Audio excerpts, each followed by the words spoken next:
Matthew 24, verse 4 says,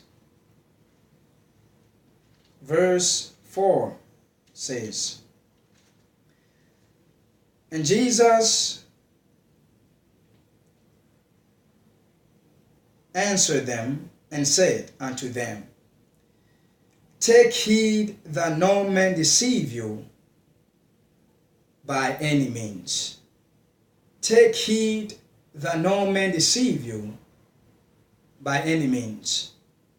2 Timothy chapter 2 verse 13 says, but evil men and seducers shall wax worse and worse, deceiving and being deceived. And I'm going to be talking about Seventh-day Adventists in the Flat Earth Society. Seventh-day Adventists in the Flat Earth Society. Should Seventh-day Adventists be caught up in this teaching?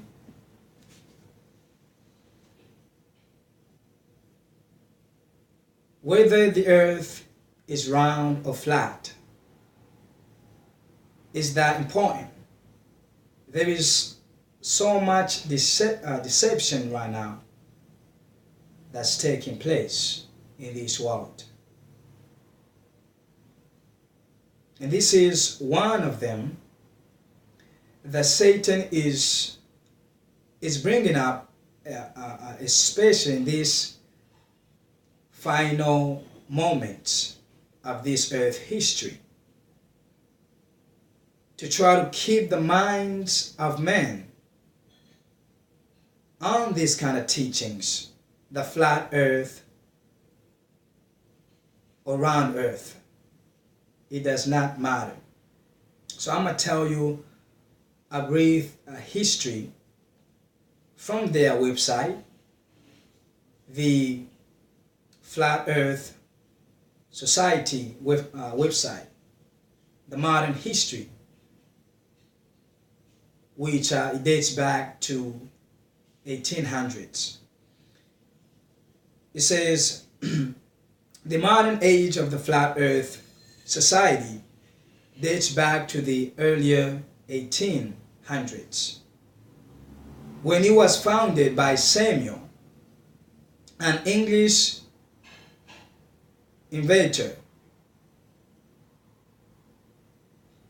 Samuel's view on the flat earth were basically largely on literary interpretation of Bible passages. His system was called the Sda astronomer, held that the earth is a flat disk center at the North Pole and bounded along its southern edge by a wall of ice, with the sun and the moon and the planets and stars on a few hundred miles above the surface of the earth. After his death in 1884, the followers of this Sda astronomer biblical interpretation founded the University of Sda Society.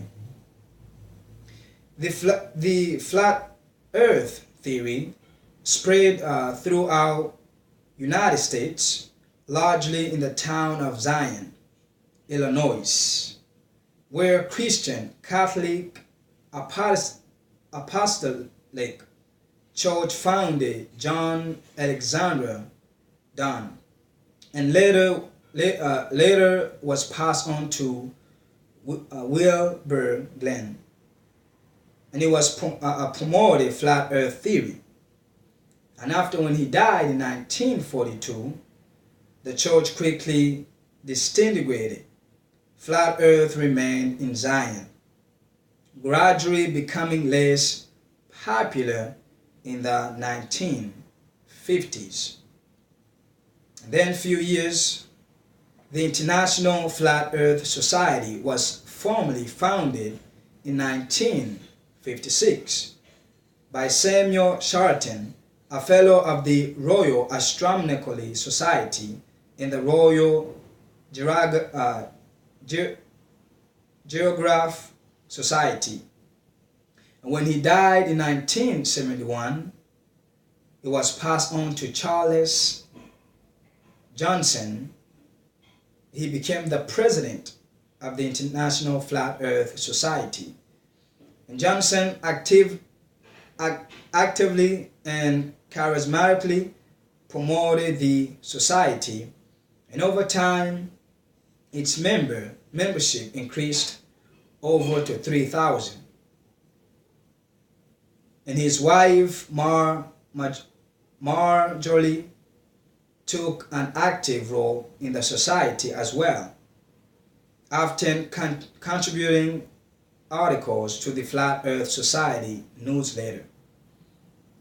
But something happened. The website goes on to say, in 1995, a fire destroyed Johnson's home, as well as all the Flat Earth Society library. All the books burned down, all the papers and all of the books burned in the home, and even the membership list. Following a long period of poor health, Charles Johnson's wife died in 1996. And Charles vowed to rebuild the society. Sadly, he also died in 2001. He couldn't make it. He died in 2001 at the age of 76, leaving the society future uncertain. So it was kind of dead. After a few years, the Flat Earth Society was resurrected. It was brought back in 2004 and remains actively today at the flatearth.org. The society officially reopened to new members on the 30th October 2009. And this thing is growing. If you go YouTube, they have many videos of the flat earth. The flat earth. Now my question is,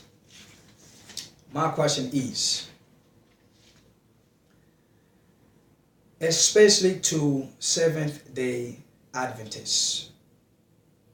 Yes, Seventh-day Adventists. And also other Christians.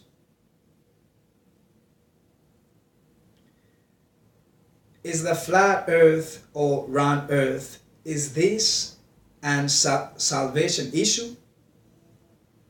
Is this a salvation issue? If you say yes, my question to you is how? And if you say no, it is not a salvation issue, then we need to stop focusing on it. Stop directing our minds and our energy and reading books and telling people about the flat earth, because it is not a salvation issue. Then if you're not a Christian, you can go ahead and teach, and argue whether the earth is flat or round. But if you are a Christian, this is for you, especially a Seventh-day Adventist.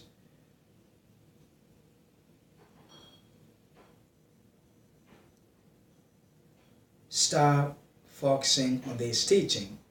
And in the Seventh-day Adventist, it was trying to come in 1887, when Sister White when she was in New York City, she heard that Elder Wilkerson was teaching, this teaching, and they tried to ask her that what she thought about if the earth was round or flat.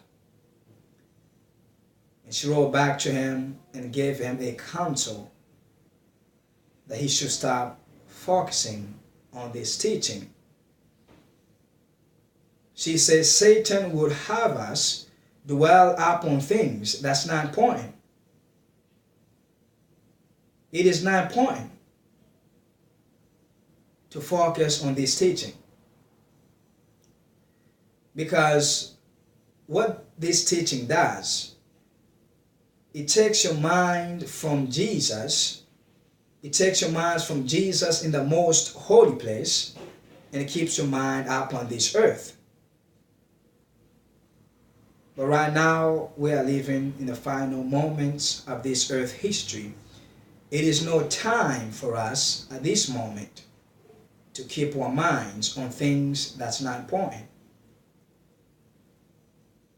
Because it doesn't matter if I believe the earth is round or the earth is flat. I am not going to lose my salvation because I believe the earth is round or flat. But you are going to lose your salvation if you keep your mind and focus on this teaching. You need to put it aside and just pick up the three angels' messages that is spoken in Revelation chapter 14, verse 6, which says, "And I saw another angel fly in the midst of heaven, having the everlasting gospel, to preach unto them that dwell upon the earth, to every nation, kindred, tongue, and people, saying with a loud voice, Fear God, and give glory to him, for the hour of his judgment is come. Worship him that made the heaven, the earth, the sea, and the fountains of waters. And I saw another angel follow them, saying, Babylon is falling, that great city. Why is Babylon falling? Because she has made all nations drink of the wine of her fornication. And I saw another angel follow them, saying with a loud voice, If any man worship the beast, and the image of the beast, and the mark of the beast, and receive the mark in his hand or in his forehead, the same shall drink the wrath of God, which is poured out without mixture into the cup of his indignation. Those who worship the beast and his image, they are going to receive the wrath of God. And then when you drop down to verse 12, tells you, here is the patience of the saints. Here are they that keep the commandments of God and have the faith of Jesus Christ. What we need to do is we need to have a relationship with Jesus Christ. We need to overcome sin instead of keeping our minds or arguing the earth is flat or the earth is round. How about let's make there and find out and see if the earth is round or flat.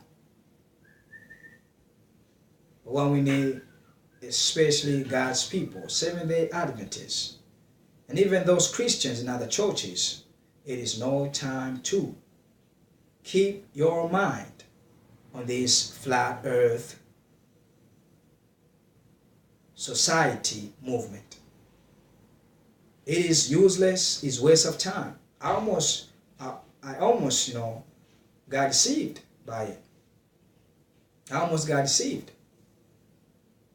I was beginning to start reading and downloading the books and start doing more research until I read Sister White's writings and find out that these things. Keeps your mind on earthly things. It keeps up your mind up on this earth, not on Jesus. It does not direct your mind up on Jesus. And plus, it creates controversies. How are you going to win souls if you're teaching them the earth is flat? And how you going to win souls if you're teaching the earth is round? Put that on the side. Let Jesus be glorified. And I pray that may God help us in these last days, because deception is everywhere, especially in this generation. Temptation is everywhere. We need to gird our minds.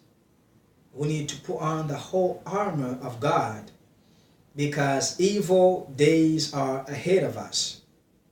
Evil days. May God help us and keep focus on Jesus Christ in the most holy place.